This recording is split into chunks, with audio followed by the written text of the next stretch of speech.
పిల్లలంతా ఒకలాంటి మీరు చెప్పినట్టు ఇద్దరు పేరెంట్స్ ఇద్దరు డ్యూటీ చేయగల కావచ్చు. దీనివల్ల కొన్ని రకాల వాళ్ళ అలవాట్లు తప్పిపోయినాయి. మర్యాద చేయడం కావచ్చు, సమాజంలో మంచి చేయడం కావచ్చు, లేకపోతే కొన్ని అలవాట్లు. మీ బ్రైటర్ మైండ్స్ ద్వారా ఒక పదం విన్నాను, ఎంపతి. ఏంటిదండి స్పెషల్ ఏంటి? అదేంటి? ఓ చెట్టు మనకు పండ్లు దొరుకుతున్నాయి, ఎవరో పెట్టిన చెట్టు మనం ఇంట్లో లేదా మన ఏరియాలో ఉన్న వాటిని మనం తింటున్నాం. మనం మన పిల్లలకి మనం నెక్స్ట్ జనరేషన్ కి అందించాలంటే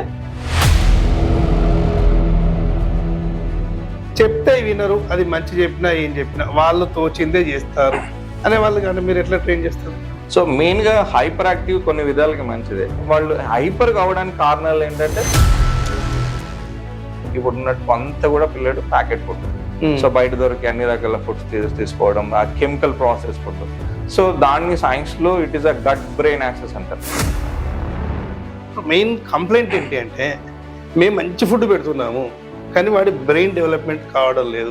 కేవలం అంటే ఫోన్ ఇస్తేనే ఆ స్క్రీన్ చూస్తే తప్ప తిండినాడు. ఇది ఎట్లా మారాలి మరి?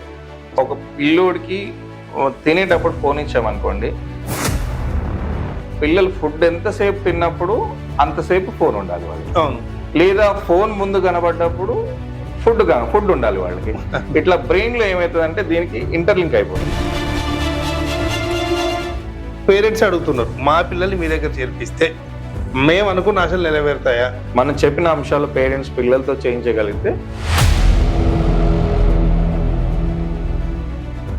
పేరెంట్స్ నుంచి ఎట్లాంటి కోఆపరేషన్ ఉంది, లేదా ఇంకా కూడా పేరెంట్స్ అంటే దీని మీద అవగాహన పెంచుకోవాల్సిన అవసరం ఉందా అంటే ఏం చెప్తారు? సో పేరెంట్స్ కి అవగాహన ఇంకా ఇక్కడ లేదు జనాలు.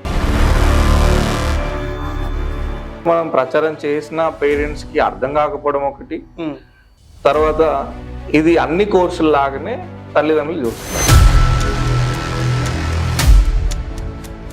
తప్పనిసరి పరిస్థితుల్లో పేరెంట్స్ గురించి ఒక మాట చెప్పుకోవాల్సి వస్తుంది.